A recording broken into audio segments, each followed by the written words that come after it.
आई हूं कि ब्राह्मण भी केवल शरीर से ब्राह्मण नहीं होता, जन्म सबको एक समान मिलता है। ब्राह्मण तो बनना पड़ता है, कर्मों से बनना पड़ता है। ना कोई ब्राह्मण, ना कोई क्षत्रिय, ना कोई शूद्र, ना कोई वैश्य, ये सब वर्ण व्यवस्था है। ये तो वर्ण है, इसका जाति से कोई लेना देना नहीं है। जातियां सावधान, वर्ण सांवरिया सरकार ने बनाए हैं। यानी कि गीता में आया है कि जिसका जैसा काम होगा उसका वैसा वर्ण होगा। अगर वो वेद पाठ करेगा तो वो ब्राह्मण होगा, अगर वो लोहे का काम करेगा तो वो लोहार होगा, अगर वो सोने का काम करेगा तो सुनार होगा, अगर वाणिज्य का काम करेगा तो वो वैश्य होगा, अगर वो अपने अनुसार कार्य करेगा तो वो शुद्ध। ये नहीं कि भाई कोई ऊंचा या कोई छोटा हो गया, हाँ सबका बराबर स्थान है ना। कोई कचरा भी साफ कर रहा है, हमारे यहाँ कचरे वाली गाड़ी आती है, तो एक बच्चे ने अपनी माँ से कहा, माँ कि कचरे वाला आ गया। वो गाड़ी आती है ना, सब जगह चल रही है आजकल। कचरे वाला आ गया, गाड़ी वाला आया घर से, लगभग सभी जगह आता है। गाड़ी वाला आया घर से, तो वो बेटा कहता है, माँ कचरे वाला आ गया।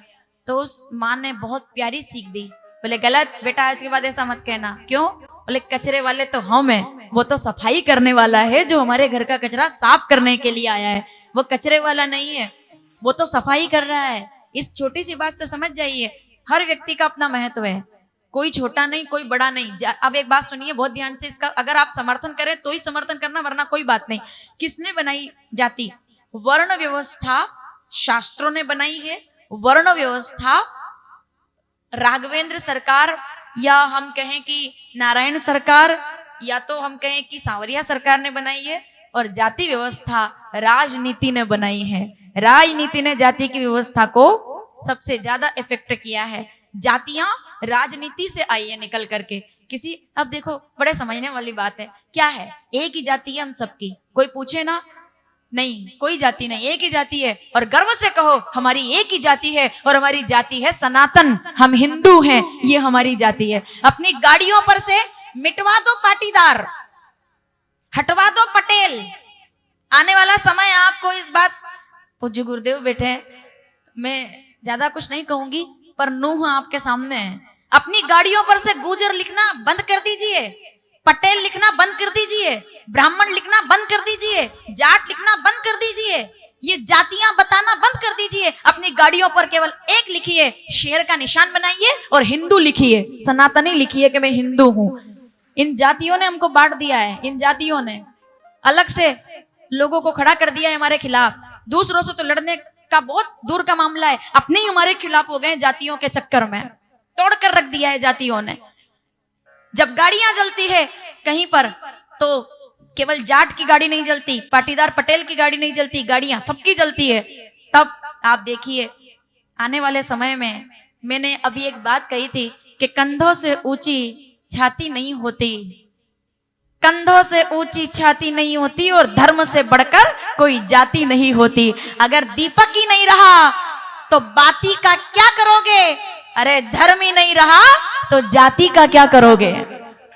अगर धर्म है तो हम है, धर्म की जो रक्षा करेगा धर्म उसकी रक्षा करेगा। क्या बात कर रहे हैं आप? इसमें जातियों में पड़े रहेंगे तो बहुत मुश्किल है। खून खोलना चाहिए हमारा। ये भड़काने वाली कोई बातें नहीं है। भड़काने वाली बातें तो वो होती है जिसमें लिखा जाता है कि जो ना माने उसको काट दो, वो होती है भड़काने वाली बातें। हम तो वसुदेव कुटुंबकम की बात करते हैं, हम तो सबको गले लगाने की बात करते हैं। हम तो कहते हैं आ जाओ सब भगवा के नीचे, भगवा तुम्हारी रक्षा करेगा, क्योंकि तिरंगे का पहला रंग भी भगवा है, सूरज की पहली लालिमा भी भगवा है। शाम होती है तो भगवा के साथ होती है, और जीवन प्रारंभ होता है तो भगवा के साथ होना चाहिए, और जिंदगी भी चली जाए तो भगवा के लिए चली जाए तो कोई बड़ी बात नहीं है। भगवा इस राष्ट्र का आधार है, भगवा राष्ट्र है ये। हम हिंदू हैं, सनातनी है। कौन सी नींद में हो आप, और कौन से धोखे में हो आप लोग? आपके बच्चे A to Z पढ़ते रह जाएंगे। केवल शिक्षा का विरोध नहीं है, लेकिन उनको बताओ, उनको संस्कार सिखाओ। आ रही है कथा आगे, यही कथा है आज की। आपके लिए बहुत दुर्भाग्य की और शर्म की बात है अगर आपके बच्चे को हनुमान चालीसा नहीं आती है, श्री रामचंद्र नहीं आता है, अगर उनको खबर ही नहीं है कि हम भोलेनाथ की आराधना क्यों करते हैं, ये ऐसे ही नहीं है यहाँ पर, ये हमने शोपीस के लिए नहीं रखा है। शंकर भगवान के हाथ में त्रिशूल क्यों है, ठीक है, नारायण भगवान के हाथ में सुदर्शन क्यों है, क्या जरूरत पड़ गई थी, जगदम्बा के हाथ में खड़ग क्यों है, क्यों जरूरी है।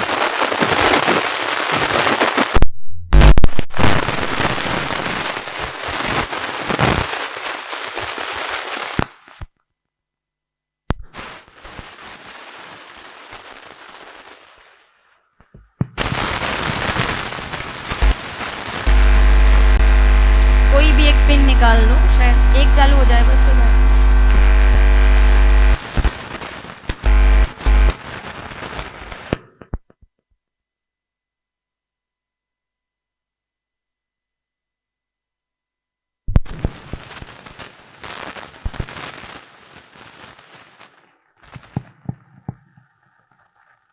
श्री रामचंद्र भगवान की, जितना भगवान का सौम्य रूप जरूरी है उतना ही शस्त्र भी जरूरी है, क्योंकि भय बिनु होई ना प्रीत। आप मेरी बात समझ रहे हैं मैं क्या बोल रही हूँ आपसे?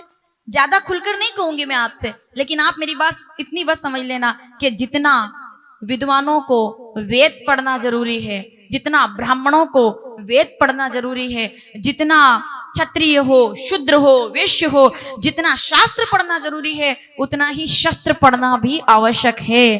क्योंकि इसलिए नहीं कि हमको किसी का वध करना है, क्या हम वध करेंगे किसी का, हम तो चींटी भी नहीं मारते हैं, लेकिन चक्कर में ना रहे लोग।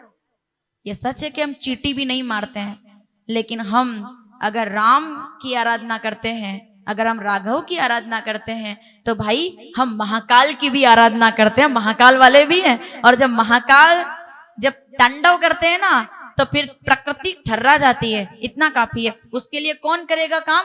आपके बच्चों को सबसे पहले जरूरी है कि उनको आप संस्कारित करें, उनको सनातन के विषय में सिखाएं। ये जातियां बांट देगी हमको, क्या है उसमें? कुछ भी नहीं है। आप ठीक है, कौन हूं मैं हिंदू हूं, खत्म बात, मैं ब्राह्मण हूं, मैं ये हूं, मैं वो साहब कैसा, मैं कुछ नहीं है इसमें। क्या हुआ, क्या हुआ नूह में, देखा ना आपने अभी, मतलब बहुत तकलीफ होती है, दुख होता है ये चीजें देख करके। इस बात का दुख नहीं होता है कि हम क्यों नहीं कुछ कर पाए, हम इसलिए कुछ नहीं कर पाए क्योंकि हम तो डलिया में फूल लेकर के गए थे, क्योंकि हमारे सनातन ने फूल ले जाना सिखाया है, हमारे सनातन ने तलवारें ले जाना नहीं सिखाया। इसलिए हजारों लोग वहां, इसलिए केवल इसलिए हजारों लोग, क्यों? क्योंकि हम मंदिर, क्या कहूं मैं आपसे भी ज्यादा, क्यों हिंदू राष्ट्र, और लोग बातें करते बोले साहब हिंदू राष्ट्र हो जाएगा तो क्या होगा। एक रैली ढंग से निकलती नहीं है हमसे, उसके लिए हमको पुलिस लगानी पड़ती है। एक मथुरा में मंदिर का दर्शन नहीं कर पा रहे हम लोग बिना गार्ड के, उधर हमको पुलिस वाले चाहिए पहले। काशी में जब तक ब्लैक कमांडो ना हो, जब तक अयोध्या में कमांडो, राम जी की भूमि पर हमको कोर्ट से ये अप्रूव कराना पड़ रहा है। देखो राम सेतु मूवी, आपकी आंखें खुल जाएंगी।